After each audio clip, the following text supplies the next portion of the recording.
Hey everyone, welcome back to my channel. आज हम जिस टॉपिक के ऊपर डिस्कशन करने वाले हैं वो टॉपिक है इंटरनेशनल ट्रेड ऑफ इंडिया। आज हम डिस्कस करेंगे इंडिया की इंटरनेशनल ट्रेड, क्या होता है इंटरनेशनल ट्रेड इंडिया के सेंस में, सारी बातें क्लियर कर लेंगे आज इस वीडियो में। So I welcome all of you to my YouTube channel. Let's start the video. जैसा कि आप हेडिंग पर देख सकते हैं, international trade of India. International trade का मतलब क्या है? इंटरनेशनल ट्रेड का मतलब है जब कभी भी कोई एक देश किसी दूसरे देश के साथ ट्रेड कर रहा है, सामान बेच रहा है या सामान खरीद रहा है और बदले में पैसा दे रहा है। अपने देश की बाउंड्री के अंदर अगर कोई ट्रेड हो रही है then it is known as a national trade, या फिर होम ट्रेड, या फिर इन लैंड ट्रेड। लेकिन अगर बाहर के किसी देश के साथ आप ट्रेड कर रहे हो, इन दैट केस उसे हम कहते हैं international trade, foreign trade. Okay, तो और हाँ, एक और नाम है इसका ओवरसीज ट्रेड। तो 3 नाम इसके हैं और 3 नाम इसके हैं। Let's start the discussion. Business with foreign Nations is not a new phenomenon in India. ये तो देखिए हम इसको बहुत बेस से पढ़ेंगे कि इसका हिस्ट्री क्या थी, तो आपको क्लियर होगा। ओके, डील करना, बिजनेस करना, सामान बेचना किसी दूसरे देश को, मतलब फॉरेन ट्रेड करना इंडिया के लिए नया फिनोमेना बिल्कुल नहीं है, क्योंकि India is very rich country, जहाँ पर सबसे पहले इंडस वैली सिविलाइजेशन पूरी दुनिया में सबसे पहले इंडिया में आया था। तो इंडिया कल्चर और इन सारी चीज़ों में बहुत आगे था एट दैट टाइम। वहाँ के लोगों को ही ट्रेड वो पहले से ही कर लेते थे, बहुत सारे देशों के साथ वो ट्रेड करते जब ट्रेड का नामो निशान नहीं था। In that sense India is use to trade with foreign countries even in BC, before Christ. आप समझ सकते हैं काफ़ी पुराने वक्त की बात हो रही है जब यहाँ पर इंडिया डील करता था, इंडिया ट्रेड करता था दूसरे देशों से, इवन बिफोर क्राइस्ट। क्राइस्ट के आने से पहले की बात है। That is around Indus valley civilisation is the first civilisation, तब से ये चीज़ हो रही है। The Periplus of the Erythraean Sea is a document written by an anonymous sailor from Alexandria about AD 100, describing trade between countries including India. Okay, ये एक document है the पेरिफेरस of the राइथेरियन सी। ये लिखा था किसी एनॉनिमस सेलर ने, normal सा वो सेल करता हुआ शिप आ गया होगा, उसने लिख दिया, उसने उसमें डिस्क्राइब करा है, इस दौरान का है वो। ओके, उसने उसमें डिस्क्राइब करा है कौन कौन से देश ट्रेड करते थे including India. It means India was also included in foreign trade since a very very long time. Since 1498 Europeans did trade with the rulers of India. अच्छा, 1498 को तो फिर उनकी एंट्री हो जाती है अंग्रेज़ों की हमारे देश में, जो साउथ में कैलीकट से पहले एक जगह थी, आई थिंक कैलीकट ही थी, किंग ज़मोरिन का वहाँ पर राज चलता था, मुझे आई थिंक याद अगर नहीं आ रहा है तो जो माफ़ करिएगा। तो एक कोई जगह थी, वहाँ से उन्होंने एंट्री करी थी। Since 1498 Europeans did trade with rulers of India. Europeans ने, विदेशियों ने आकर रूलर, किंग, जो भी किंग थे एट दैट टाइम इंडिया में, उनसे रूलर से परमिशन लेके उनके साथ ट्रेड करना शुरू किया यूजिंग द सी रूट। समुद्र के रास्ते आते थे। The main export items then were, उस वक्त क्या मेजर उनका सामान का एक्सपोर्ट इम्पोर्ट चलता था? Paper, ginger, cinnamon, cardamom, nutmeg, mess and cloves. Okay, nutmeg I think ये बड़ी इलायची को कहते हैं, एंड मेस इज़ जायफल जावित्री। ओके, आप इसको सर्च कर सकते हैं, इसका मतलब यही होता है। ये सारे गरम मसाले हैं, इन सब का हम यूज़ करते थे, ट्रेड करते थे। ये जब अंग्रेज़ों के आने के बाद की बात हो रही है। देन कम्स फ्रॉम 1947 टू 1991, ये बहुत ही इंपॉर्टेंट आस्पेक्ट है। The Indian economy remain largely as closed economy. High taxes were levied on import of items. Foreign investment like FDI was restricted. देखिए, ये आपके लिए समझना बहुत ज़रूरी है। हमने पहला जो आस्पेक्ट पढ़ा है वो हमने पढ़ा है कि जब देश का कुछ नामो निशान नहीं था तब ट्रेड होती थी। ठीक है, समझ में आ गया। इसके बाद अंग्रेज़ आए तब ट्रेड होती थी, समझ में आ गया। अंग्रेज़ गए हैं 1947 को आज़ाद करने के बाद। ठीक है, 1947 से 1991 तक इंडिया की जो कंडीशन थी वो बड़ी बेकार कंडीशन रही है। बेकार कंडीशन इन द सेंस वो फॉरेन ट्रेड नहीं करता था किसी भी देश से। ओके, अगर फॉरेन ट्रेड हो रहा है, इंपोर्ट अगर कर रहे हो, तो बड़े हैवी टैक्सेस लगा दिए जाते थे उन आइटम्स पे जो आप इंपोर्ट कर रहे हो। तो 1947 से 1991 में हम क्लोज इकॉनमी इसलिए भी रहे थे क्योंकि हम बहुत ज़्यादा डर गए थे यार, कि कहीं ऐसा ना हो कि हम फिर से कंट्रोल ना होने लग जाए, क्योंकि हम अभी उस सदमे से उभरे थे। हमको भाई अंग्रेज़ों ने क्या बोलकर कंट्रोल करना शुरू किया था? कि वो ट्रेड करेंगे, वो बिज़नेस करेंगे, वो एक्सपोर्ट इम्पोर्ट करेंगे, लेकिन लास्ट में हमारा अंत कहाँ हुआ? कॉलोनियल एक एम्पायर ने हमें बिल्कुल अपनी कॉलोनी बना लिया था और फिर हमारे ऊपर राज किया था। तो कहीं ये चीज़ ना हो जाए फिर से, वो एक खौफ, इस रीज़न की वजह से थोड़ा सा हमने FDI बिल्कुल रिस्ट्रिक्ट कर दिया है। नहीं, बाहर का कोई पैसा नहीं आएगा, कोई कहीं से हम किसी और देश से हम ट्रेड नहीं करेंगे, करेंगे भी तो बहुत हेवी हम अपने ऊपर वो लगा लेंगे, उनके ऊपर इम्पोर्ट पर टैक्सेस लगा लेंगे। तो बहुत रिस्ट्रिक्शंस के साथ हम फॉरेन ट्रेड करने लग गए। इससे क्या हुआ? बड़ी कंडीशन ख़राब हो गई। However, after the liberalization in 1991, foreign trade improved significantly. फिर क्या होता है? 1991 में कुछ रूल्स आते हैं जो कि हमारे honourable then finance minister Shri Manmohan ji लेकर आते हैं, जिसको हम कहते हैं LPG रिफॉर्म्स या न्यू इकोनॉमिक पॉलिसी। आपको अगर इसके बारे में ज़रा सी भी इंफॉर्मेशन जाननी हो तो please please please description box में जाकर ध्यान से पूरा वीडियो देखें, आपको समझ में आ जाएगा, क्योंकि मैंने इसको डिटेल में वहाँ कवर किया है, मैं यहाँ पर इसको इस डिटेल में कवर नहीं कर सकती। फुल फॉर्म बता सकती हूँ। L मतलब लिबरलाइजेशन, B मतलब प्राइवेटाइजेशन, G मतलब ग्लोबलाइजेशन। तीनों चीज़ें आई थी 1991 में। फिनेंस मिनिस्टर थे तब डॉक्टर मनमोहन सिंह, उनके एफर्ट्स की वजह से आया था। फिर क्या होता है? Exports and imports. अब हम जानते हैं थोड़ा एक्सपोर्ट और इम्पोर्ट क्या हो रहा है। नाउ आज की बात की जाए तो India exports around 7500 commodities to about 190 countries. अब 7500 कमोडिटी का एक्सपोर्ट इम्पोर्ट होता है 190 देशों के साथ, और इम्पोर्ट हो रही हैं 6000 कमोडिटी 140 देशों के साथ। Exports and imports are not only restricted to commodities. केवल सामान या चीज़ों का या फिजिकल गुड्स या टैंजिबल गुड्स का ही केवल एक्सपोर्ट नहीं होता, हम एक्सपोर्ट इम्पोर्ट करते हैं सर्विसेज का भी। Okay, services is also a major export import item. Goods क्या होते हैं? गुड्स आर टैंजिबल आइटम्स जो हमें दिख रहे हैं, they can be seen, they can be touch, they can be felt, और बिकते हैं। ओके, मार्केट में प्रॉपर बिक रहे होते हैं। सर्विसेज का क्या सीन है? They are intangible, they can not be seen, they can not be touch, they can only be felt. वो मार्केट में ऐसा फिजिकल प्रोडक्ट नहीं बिकती, आपको वहाँ पर जाकर उसे अवेल करना पड़ता है। लेकिन हम एज अ कंट्री सिर्फ प्रोडक्ट ही में ही एक्सपोर्ट इम्पोर्ट नहीं करते, हम सर्विसेज में भी एक्सपोर्ट इम्पोर्ट कर रहे हैं। To make it simple, let's summarise, थोड़ा सा इजी कर लेते हैं कि कैसे भाई क्या क्या एक्सपोर्ट इम्पोर्ट कर रहे हो। एक्सपोर्ट ऑफ गुड्स, मर्केंडाइज या फिर कमोडिटी। जब हम कभी किसी फिजिकल गुड या टैंजिबल चीज़ का एक्सपोर्ट इम्पोर्ट करते हैं तो उसको कहते हैं मर्केंडाइज। मर्केंडाइज मतलब कमोडिटी कहते हैं। ओके, कोई भी tangible cheese. Okay, export of services, इसके अलावा एक्सपोर्ट करेंगे हम चीज़ों का। अब ये दोनों चीज़ें एक्सपोर्ट हो गई जब इंडिया से बाहर सामान या इंडिया से बाहर कोई सर्विस जा रही है। जब इंडिया से बाहर कोई सामान या सर्विस जा रही है तो आएगा क्या? आएगा फिर विदेशी पैसा। ओके, अब इम्पोर्ट ऑफ गुड्स, वैसे ही जैसे सामान बाहर बेच रहे हो तुम्हें बाहर से कुछ खरीदना भी पड़ेगा। जब हम बाहर से कुछ खरीद लेते हैं तो उसे हम कहते हैं इम्पोर्ट ऑफ गुड्स। गुड्स मतलब मर्केंडाइज या फिर कमोडिटी। जब बाहर से सामान आ रहा है तो बाहर क्या जाएगा? बाहर जाएगी अपनी इंडियन करेंसी। वैसे ही सर्विसेज का भी हम इम्पोर्ट करते हैं। Okay, next one is balance of trade. BOT क्या होता है? Balance of trade is also known as trade balance. अच्छा, इसको उल्टा कर दिया, बैलेंस ऑफ ट्रेड को हम ट्रेड बैलेंस भी बोलते हैं। ठीक है, समझ गए। Balance of trade is equals to export of goods minus imports of goods. कैसे पता चले कि फ़ायदे में है कि नुकसान में है? कैसे जाने, कैसे निकालते हैं? Export of goods, for example हमने 100 रुपये का फिजिकल प्रोडक्ट मंगाया, टैंजिबल प्रोडक्ट मंगाया जो हमें दिख रहा है, और बेचा मतलब, और हमने एक इम्पोर्ट करा है फॉर एग्ज़ाम्पल 90 का। ओके, बाहर बेचा है 100 रुपये का सामान और ख़रीदा है 90 रुपये का सामान, मतलब इम्पोर्ट कम करा है, एक्सपोर्ट ज़्यादा करा है। तो हम अभी यहाँ पर फ़ायदे में हैं क्योंकि हम बेच रहे हैं बाहर ज़्यादा और ख़रीद रहे हैं कम। इसको हम कहते हैं ट्रेड का बैलेंस या फिर balance of trade. Balance of trade services का भी एकदम वैसे ही निकलता है। आप किसी को 200 रुपये की सर्विसेज दे रहे हो, फॉर एग्ज़ाम्पल बाहर बेची आपने, और आपके देश में 100 रुपये की सर्विसेज खरीदी गई, तो आपके देश से गया कितना? 100, और आपके देश में आया कितना? 200। ओके, 100 रुपये का यहाँ पर फ़ायदा। एक्सपोर्ट्स ऑफ इंडिया, आप देखते हैं टॉप एक्सपोर्ट्स ऑफ इंडिया क्या है।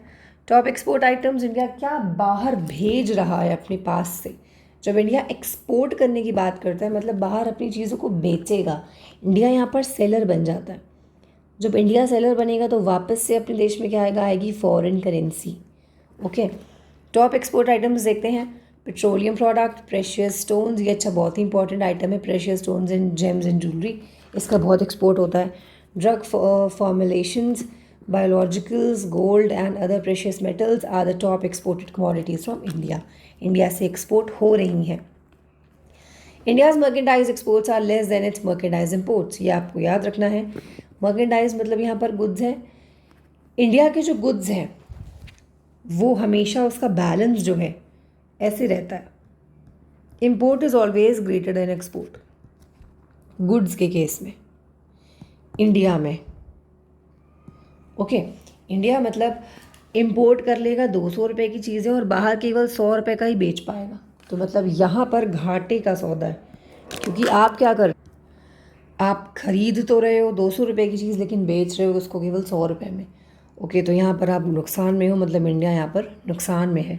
Still India's merchandise trade balance has improve, लेकिन फिर भी कह रहे हैं कि इंडिया का जो ट्रेड बैलेंस है वो इम्प्रूव हुआ है 2009 से 2014 से लेकर 2014 से 2019 तक। Although most of the improvements in the latter period was on account of more than 50% of decline in the crude prices in 2016 and 17। Okay, ये हमारे किसी एफर्ट की वजह से नहीं हुआ, बल्कि बिकॉज ऑफ दिस रीज़न हुआ है कि 50% डिक्लाइन आ चुका है क्रूड ऑयल में, इसलिए हम थोड़ा सा फ़ायदे में हो गए। अदरवाइज़ हमारा ट्रेड बैलेंस कभी भी प्लस में नहीं था। हम हमेशा सामान बाहर बेच कम पाते थे, ख़रीद ज़्यादा लेते थे, तो हमें हमेशा नुकसान उठाना पड़ जाता था। इम्पोर्ट्स ऑफ इंडिया, आप देखें इंडिया इम्पोर्ट क्या करते हैं। इंडिया के टॉप इम्पोर्ट आइटम्स हैं crude oil, very very important, coal, petroleum तो हमारे लिए बहुत ज़रूरी है। गोल्ड इम्पोर्ट करता है, पेट्रोलियम प्रोडक्ट, कोयला, coke and briquettes constitute top import items. ये बड़े ही ज़्यादा टॉप इम्पोर्ट आइटम्स हैं जो इंडिया इम्पोर्ट करता है। India service exports are more than its service imports. अच्छा, यहाँ पर इंडिया फ़ायदे में, क्यों? क्योंकि इंडिया जो सर्विसेज में, सर्विसेज के केस में इंडिया का जो एक्सपोर्ट है वो ज़्यादा है इंडिया के इम्पोर्ट से, तो यहाँ पे हमारा जो ट्रेड बैलेंस है वो फ़ायदे में रहेगा। हम सर्विसेज दे रहे हैं 500 रुपये की और सर्विसेज ले रहे हैं केवल 100 रुपये की, तो फ़ायदा कितने का उठा रहे हैं? 400 रुपये का। ओके, तो गुड्स के केस में हम पीछे हैं, लेकिन सर्विसेज के केस में हम आगे हैं, मतलब imports are less than are exports. This means that India has net service surplus. इसका मतलब है इंडिया सरप्लस में है। अच्छा, ये सरप्लस में होने का क्या मतलब है, मैं आपको यहाँ पर ही क्लियर कर देती हूँ। फॉर एग्ज़ाम्पल, अगर हमारा एक्सपोर्ट ज़्यादा है, इम्पोर्ट कम है, इसका मतलब ये है कि हम प्लस में हैं, फ़ायदे में हैं। बेच ज़्यादा रहे, मंगा कम रहे। जब भी कभी हम फ़ायदे में रहते हैं तो हम उसे कहते हैं ट्रेड सरप्लस। जब भी कभी इसका उल्टा हो जाता है, हम बाहर बेच कम पाते हैं, बाहर से मंगा ज़्यादा लेते हैं, उस केस में हम हमेशा नेगेटिव की सिचुएशन में रहते हैं। इसे हम कहते हैं डिफिशिएंसी। ओके, तो ऊपर के केस में हम डिफिशिएंट थे, इस केस में हम जो है वो सरप्लस है। However, India's net services surplus has been steadily declining in the relation to GDP। एक और दिक्कत आ गई भाई, आज GDP के हिसाब से अगर देखा जाए तो इंडिया का ये जो फेवरेबल बैलेंस था, जहाँ पर इंडिया का export in case of services was more than import, लेकिन अब ये धीरे धीरे कम हो रहा है। ओके, GDP के रिलेशन में। Now India service surplus finance about 50% the merchandise deficit the trade balance. अब इंडिया का जो सर्विस सरप्लस है वो 50% है मर्केंडाइज डेफिसिट का, मतलब ट्रेड बैलेंस का। टॉप ट्रेडिंग पार्टनर्स, अब ये भी जान लें कि इंडिया के टॉप ट्रेडिंग पार्टनर्स कौन है, किसके साथ इतना ट्रेड करने लग गया India. India's top 5 trading partners continue to be USA, China, UAE, Saudi Arabia and Hong Kong. ये हैं इंडिया के top 5 trade partners. Top 10 export commodity, बाहर बेचता है जब इंडिया तो क्या बेचता है, कौन कौन सी चीज़ें हैं जो टॉप 10 में आती हैं? पेट्रोलियम प्रोडक्ट बेचता है, pearl, precious, semi precious stones, drug formulations, biologicals, gold and other precious metal jewellery, iron and steel, electric machinery and equipment, organic chemicals, RMG cotton including accessories, motor vehicles, cars, marine product. ये सामान है top 10 जो India अपने देश से बाहर भेज रहा है, इस पर कमा रहा है foreign currency. Okay, top 10 countries to which India exports the most. अच्छा, वो टॉप 10 कंट्रीज़ कौन सी हैं जिसको इंडिया सामान बेचता है? अच्छा जी, USA है, UAE है, China, Hong Kong, Singapore, UK, Netherlands, Germany, Bangladesh, Nepal, that's it. Okay, ये टॉप 10 कंट्रीज़ है, इसके अलावा और भी कंट्रीज़ है लेकिन ये केवल टॉप 10 है।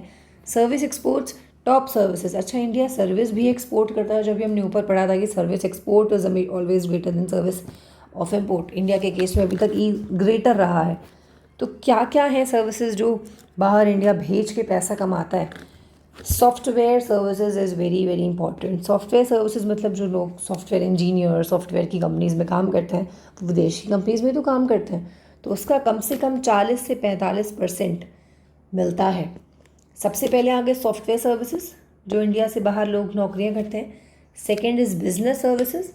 बिजनेस सर्विसेज में आपकी वही वाली सर्विसेज आती हैं जो बिज़नेस को चाहिए होती हैं, जैसे कि insurance, finance, transportation, communication, ware housing.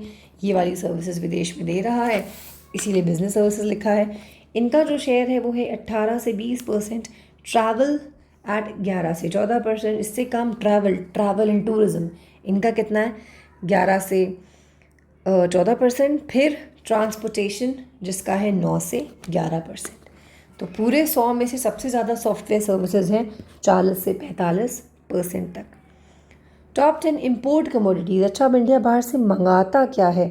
कौन कौन से ऐसे गुड्स हैं जो इंडिया नहीं बना पा रहा और बाहर से मंगा रहा है, जिसकी वजह से उसको अपना रुपए, अपनी रुपी जो हम कहते हैं ऐसे करके सिंबल बनता है इंडियन रुपी का, ये उसको बाहर देना पड़ रहा है। पहला इज़ पेट्रोलियम, क्रूड ऑयल बाहर से मंगवाता है, गोल्ड बाहर से मंगवाता है, पेट्रोलियम प्रोडक्ट मंगवाता है, कोल, कोक, ब्रिक्वेट्स मंगवाता है, pearl, precious stone, semi precious stones मंगवा रहा है, इलेक्ट्रॉनिक कंपोनेंट मंगवा रहा है, electric telecom instrument, organic chemicals, industrial machinery for dairy, iron and steel.